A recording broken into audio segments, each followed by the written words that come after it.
Hey everyone, welcome to another episode of Boring to Badass, a B2B branding show where we're going to help you continue to find ways to take your brand from boring to badass. Today, we've got a guest and my good friend, Don Terrell. Don's an amazing creative who specializes in motion graphics and animation.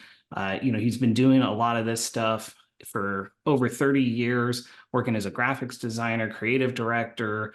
So he has a ton of experience. He's kind of seen how the world and branding has changed over the years, especially with the advent of the internet and just really what that's been like. And yeah, I'd even say even over the last 10 years, there's been that big shift, right? As social media really started to come into play.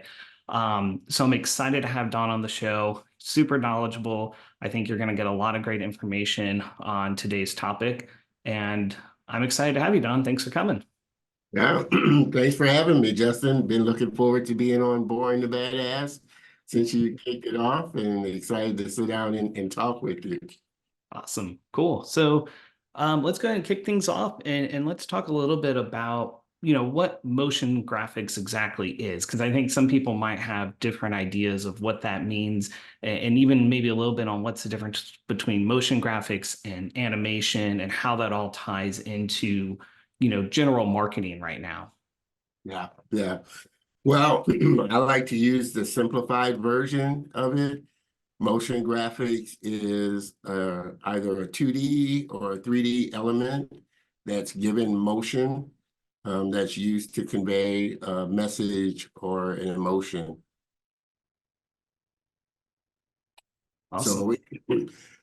So it could be anything from, like I said, still logo animation to, typefaces, fonts, 3D elements.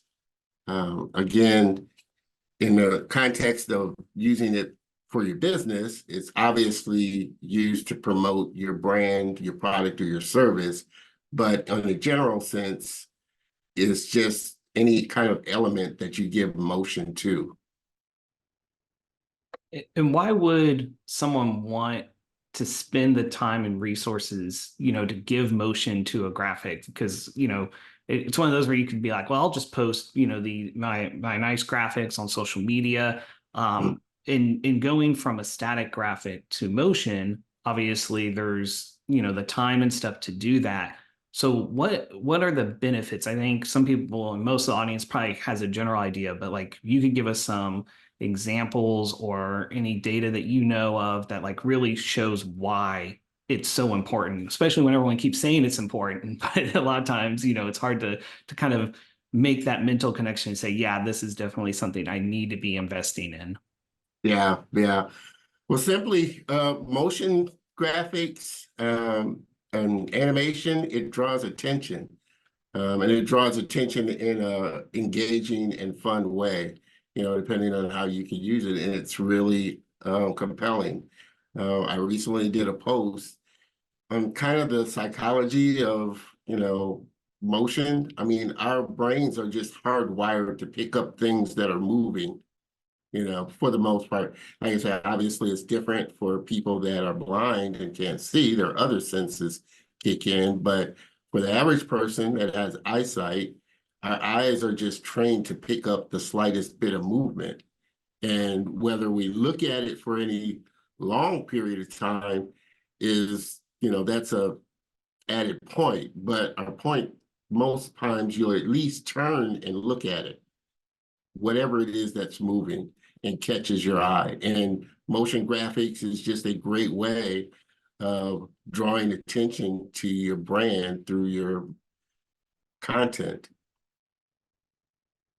So what would so I'm thinking just because like some people might hear that, or some people would think, okay, well, I'll just throw motion to it and get attention. But there's obviously a lot more to it than just that. Yeah, So yeah. When it comes to branding, you have to be intentional with how you're using the motion graphics. At a base level, I was just giving kind of a base example of just why motion draws attention. But when it comes down to your business, your brand, you have to be intentional and strategic about how you're using it and the message that you're trying to get across. Cool. So what are some of the common, I guess, pitfalls are, things that people really need to be thinking about to draw that branding part out, right? So like if you're thinking strategically about the brand and how you're going to use motion graphics beyond just saying, okay, I'm going to get it to move to get people's attention. Like what are some of those things people should be thinking about? Exactly that. What is the purpose of why you're using the motion graphics and animation? Is it to promote a product? Is it to explain a product or service? Really taking the time to sit down, and we've had this conversation before too, this sitting down and mapping out the strategy. You can use motion graphics, all day long when it comes to your business or brand, but if it isn't thought out clearly what the purpose is, what you want the viewer to feel, to do, then it's all for naught. Being really strategic about before you think about using motion graphics and animation, why are you using this? What feeling do you want to convey? What message do you want to convey? And how are those elements going to convey that? Cool. Do you have some examples? Obviously, if you're watching the video version of this podcast, you can see Don's background here, and he's got some motion going on there, which is a great example. But do you have any other examples of, instances you've seen of businesses using that kind of, strategy or even projects that you've worked on, and kind of like what some of those results have been? Yeah, I mean, there are a lot of great examples. I love cartoons and animation, so I tend to look at kind of the fun examples that brands are using. You've seen, well, maybe haven't, but like some of the orange juice companies, like I can't think of a brand of orange juice that main brand of orange juice. You may see a commercial that has an animated orange with a straw coming into it. Um, Nike's a great example of a company that uses a lot of motion graphics and animation when it comes to their brand, kind of high level. But those brands that are really fun brand, like gummy bears, you've seen like the animated gummies or the cartoon kids, 2D cartoon animations coming in.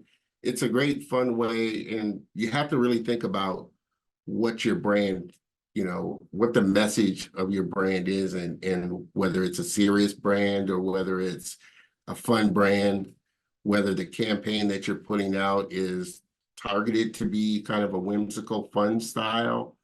But there are a lot of brands that will take those elements, and it's really all about us. It comes down to a story. So whether it's crafting that product into a character that kind of represents, Geico used the gecko for a long time in their animation, which was really engaging. It was a 3D character that really kind of engaged with live action. So sitting down thinking about, again, how, different brands kind of will use it. And it can be something as simple as typefaces, animating a typeface or giving a character to a typeface that, resonates with your brand and really promotes the message that you're trying to get across. Now, statistic-wise, it's been noted that, videos or brands that leverage and use animation and motion graphics in their branding has seen an increase of up to 80%. And we all know video content is kind of king right now in how the social platforms are promoting video and movement rather than the posts or even the images. So it increases your engagement almost tenfold when you put some type of video movement to your brand. Now, that's not to say you're going to eliminate all the other stuff that you're doing, but adding that definitely, like I said, draws attention to your brand and increases, just one, people getting to know what your brand is and really get familiar with your brand. And if you do it consistently over time and build out this narrative of what your brand and business is, people will connect with it even more. Like I said, the Geico Gecko was a, uh, kind of a, what's the word I want to find? Okay, good case example. I mean, the campaign stretched over a period of time, but as it went on, even though it's an inanimate character that doesn't walk around talking or this and that, you kind of get a good feeling when you watch the commercials. Absolutely. Yeah. Uh, Geico has some amazing ads, and they've done it so successfully for so long. Um, so if you're like, say you're a marketer and you're working at a company and they've never really invested in motion graphics, but say you want to start getting into some videos and motion graphics, especially like you said, because social media is prioritizing those types of videos, the engagement rate is usually higher. What are some of the first steps someone should be thinking about? Like, what do they need to prepare, and what's kind of the mindset that they need to get into to start creating some of that? Or even if they're not going to create it internally and they're going to work with an agency, what do they need to kind of have in place to make sure that they're going to be successful when they start on that? Yeah, the main thing is a strategy of how you're going to use it, or at least a framework.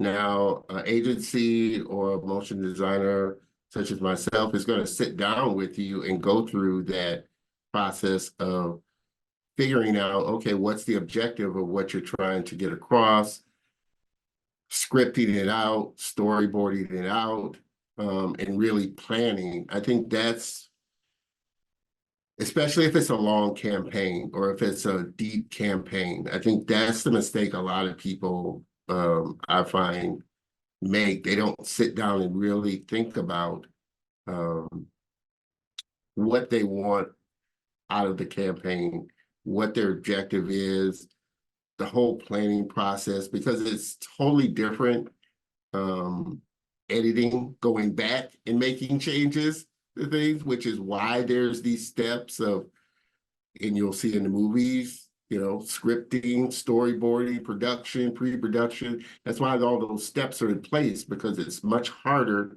to go back and make changes. Oh, I wanted it to do this after the fact of it being rendered out and this and that type of thing. So that's where taking the time to plan it out really comes into play, and makes the process so much easier. Gathering all the assets, taking the time, if assets need to be built, if assets need to be bought, created, whatever it may be, that planning stage and that pre-production stage before somebody actually, an animator actually sits down and does it, is so crucial, because it saves time and money for both the artist and the client on the back end, because they don't have to pay for changes, or they don't have to waste time going back, because it's not like print production where you can just, oh, okay, I need to change this sentence. That's not the case with motion graphics and animation. It's just a more time-consuming process. So really taking the time on the front end of planning it out. How long would you say on average, say if someone just wanted, because I know it varies obviously based on the scope of the project, but say someone wanted to go, hey, we want to test and do a couple of motion graphics for social media, and we just want to maybe run like 4 or 5, videos. Like, what typically is a time frame for that planning period? Like, how far out in advance does someone need to be thinking, if they want to, if the end result is to have those for social media, like how far back do they need to start planning that and reaching out and figuring out the whole planning process to make sure they give themselves enough time. Yeah, yeah. If it's a long campaign, I would say 2 to 3 months, because you are, again, you're going to take a little time on the front end. You may take 2, 3 weeks just on the storyboarding, scripting, writing, and all of that. If it's short social media videos, quick social media videos, maybe a month. You could take a week. It may take a couple of weeks, depending on how many you put out. A couple of weeks of planning, craft out kind of plan out maybe a month if they're like short form social media videos. Explainer videos or longer form, give yourself a little time. And especially if it's a campaign that you're going to be ongoing, doing on an ongoing, really long process. Like I said, 3, 4 months will kind of get you there. But for the average business that's just wanting to put out social media, content, that type of thing, I would say at least give yourself a month. So I can't just call you up today, Don, and say, hey, I need, some graphics by end of next week. You could, but like I said, it's going to be a little more expensive because, like I said, you're condensing a lot of time Mhm. uh, that needs to be done. Um, Again, like I said, you could cut it down to 2 to 4 weeks, but just to be safe, give yourself a little cushion. I would say, again, a month, because you should be thinking about, especially if you haven't used motion graphics and haven't used video animation, give yourself a little time to kind of uh, sit and talk with the person, the agency that's going to do it, and they're going to want to take that time to do it and plan it out. If it's a big agency, regardless of whether it's a small or kind of large agency, they're going to want to do the due diligence of, at least a week or so talking with you, learning about, and if they haven't worked with you before, learning about your business, learning about, okay, what is it that you're trying to accomplish, really doing that discovery beforehand. Cool. And I know one of the benefits too, and we've talked about this before, Don, is the reusability of those assets and the motion graphics. So can you give us a little bit of insight into typically what you found? What are some examples of motion graphics that a business could get created that would give them the ability to reuse it over and over and over again? So that initial investment in it is extremely worthwhile. Yeah, yeah. Logo animations that you can put before any video or in any content, intros, outros that you can create that are like assets that can be used again and again. Any models that you may use in one campaign, again, with Geico the Gecko, it was a model that they could use and put in any campaign. They came out with a ton of different commercials, but they didn't have to go back and rebuild the character. So things like that can be used. Um, uh, Lower thirds are great things that can be used in your videos, those type of things. Animated emojis are content. And it's a great thing that you said that, because I think that's the thing that I'm trying to get across to businesses now. If you spend the time on the front end creating these different assets, those are assets that you can pull on any campaign and use, whether it's print or not. They could use that model in a print ad. The Geico Gecko, which they have, I'm pretty sure they've sent out a lot of print marketing material with the character on it. So thinking about that as building your own database, your own kind of stock images, stock assets that you can always pull from to use in different locations. Nice. Cool. Yeah. And one of the other things I was just thinking of too is you were talking about like reusable assets. Um, is an example of like even your animated background right now. So, having something for business calls or shows, what typically, say if a business is running some kind of just webinars, or maybe they have their own podcast and they're looking to do just some basic video podcasts, kind of like what I do here. It's just a very basic setup.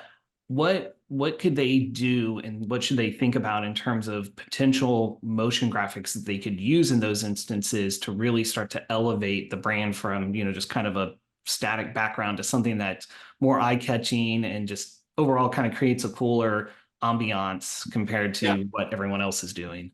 Yeah. And like you said, just some of the stuff that I have in my scene are just assets that I can pull in and animate. Just something as simple as this logo, I can pull in and animate. Um, my barcode, I can roll in and animate. So it gives you these things that you can use on your call and help you to stand out. I've noticed that dramatically now that I've been doing a lot more Zoom calls and networking calls, that when I show up, I automatically stand out from the typical person that shows in with just a background or, something like that. Uh, and I want people to be intentional, which is the point I try and get across, even on the networking calls that I do. Kind of be intentional on, your branding. If you're really serious about your branding, even something as simple as, I know a lot of people will throw a branded background behind them. And I was going to do a post on this, kind of, if you're really serious about your branding and how it looks, how it comes across, I know a lot of people do it, and you're kind of doing it right now with the blurred background. But sometimes when you see, and I get it, it's simple. You let Zoom or the app knock out your background or, blur your background. But if you're really intentional on, hey, I want my brand to look on point, sharp, clean, and you're going to drop yourself out, or you have a branded background that you want to use, invest in a green screen. That keys you out cleanly, as opposed to you've been on enough calls to where you see people move, they disappear, their arm disappears, or there's a halo around it, and you can really tell that it's not a green screen behind them. That's allowing, the software to key you out cleanly. And those are the little small things that I want brands to kind of think about. Just the really good brands, they think about the small details of things, that really starts to set them apart. And those are just little things that, can help set you apart. It doesn't make it distracting. It doesn't make it look kind of off point when somebody's, talking with you.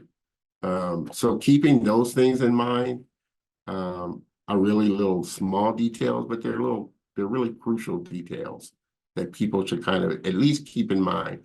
And they're really inexpensive things that you can do.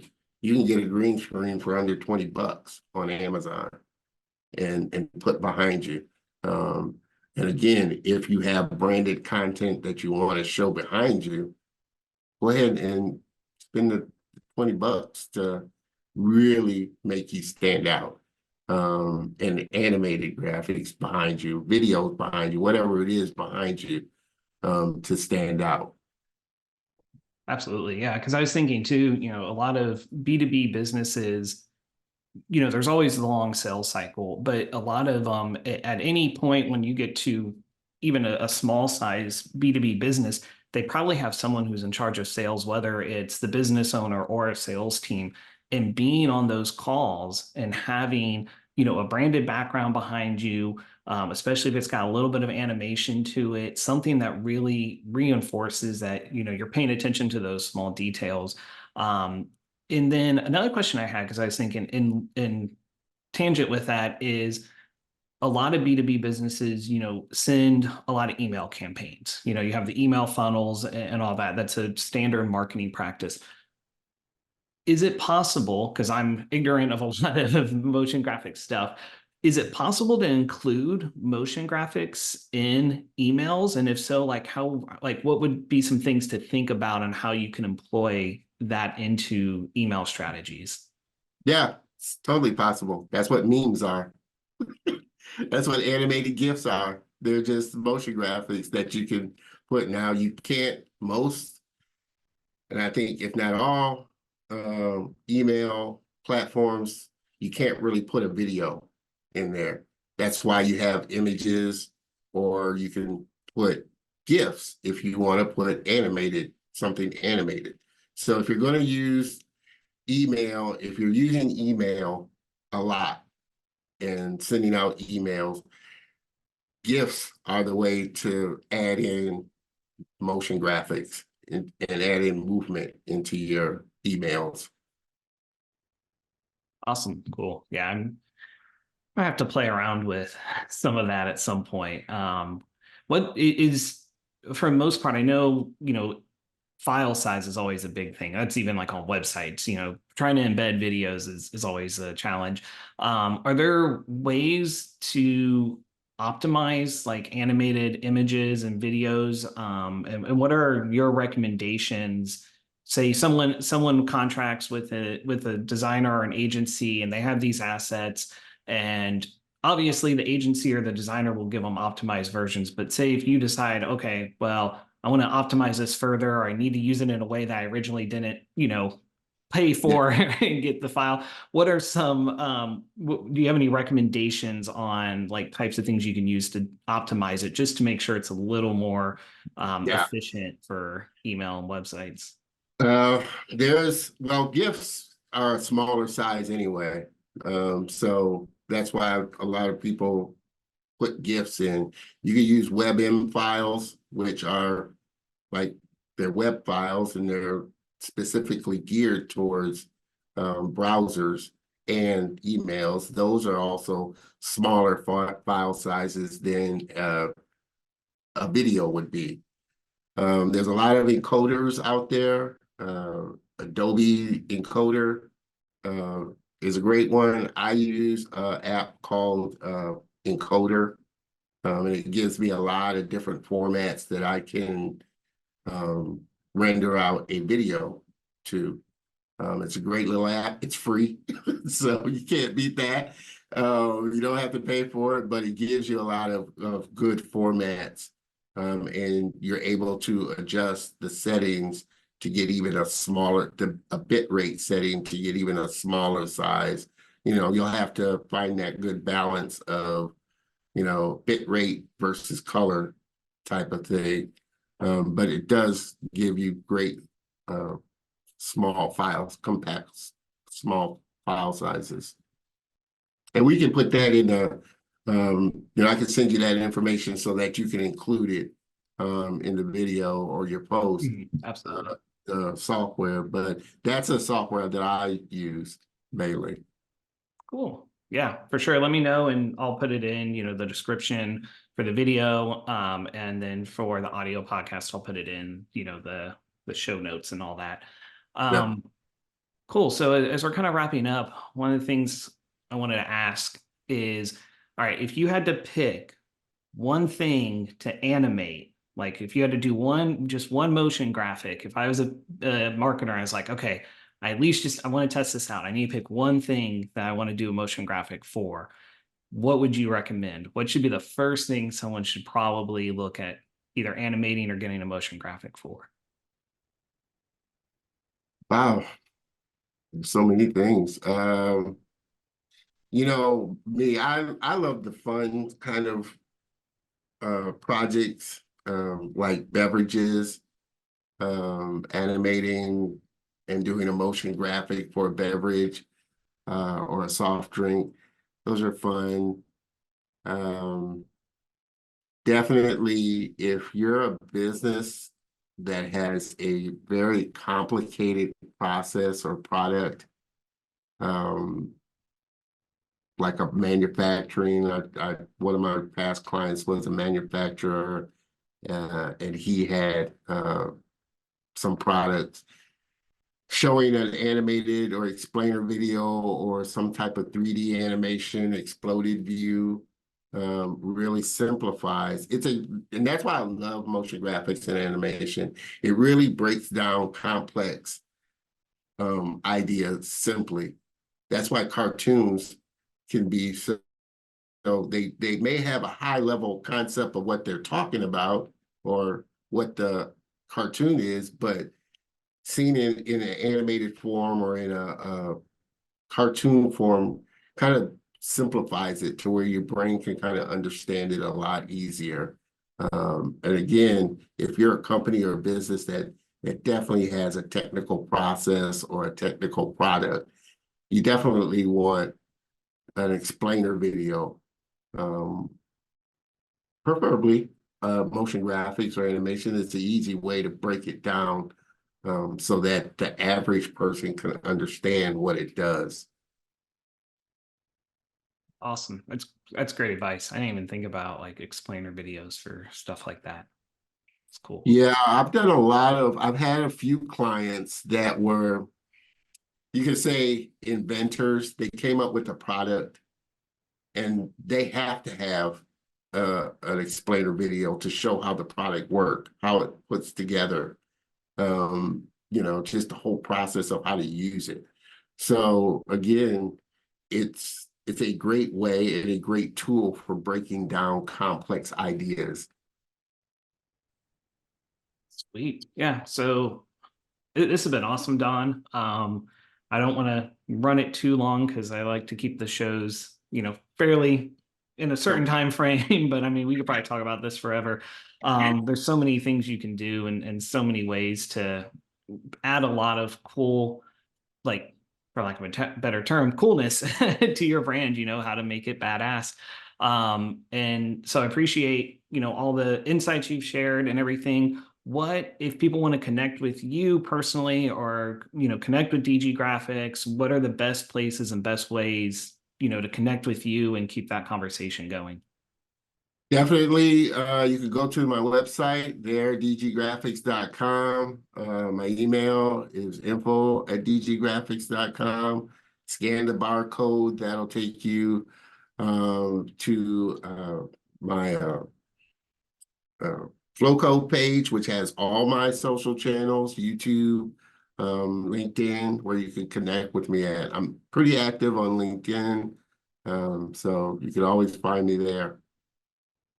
Cool. And I definitely recommend anyone listening go connect with Don on LinkedIn. He has some great posts and stuff that he talks about, shows some examples on motion graphics.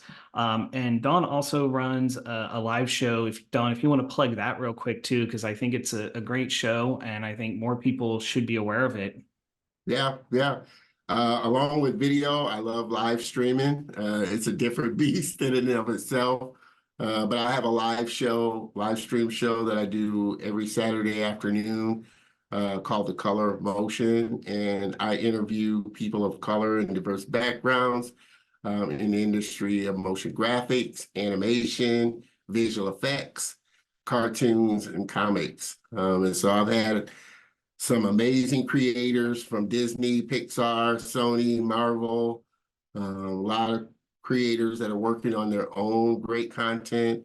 Every Saturday afternoon, 3 p.m. Central Time, live to my YouTube channel, LinkedIn, and the Facebook group and the website for the show.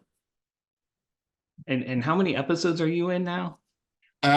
Tomorrow is my 150th episode. Awesome, man. Congrats. Yeah. So if you especially if you love the animation film and film area, check out the show. Don's got 149 episodes that you can listen to. And like you said, I know you've had some great guests. I think you also had Chris Doe on at one point, right? Yeah, So Chris yeah. Doe, a lot of great episodes on there that gives a lot of value. Chris was a really good one because he's more on the business Mhm. side of content creators. And so he dropped, as usual, a lot of great information. Like I said, Don does amazing work. And I appreciate you Thank for you. coming on the show, Don. It was great talking and Now, hopefully thank we'll you on for again having soon. me. Yeah, thank you for having me, Justin. Like I said, we've known each other for a long time. And I'm a big fan of what you do and, I have all the respect of what you do with just building brands, and helping companies strategize about where their brand, it makes my job. That's why I tell people, a lot of people, Justin is the person that you see before me because it makes when you have all of that planned out, the strategy, the path on where your brand is going, it makes my job easier as a content creator creating the content for you. Awesome. I appreciate the kind words and thanks everyone for tuning in and we'll catch you on the next episode. Here's everybody.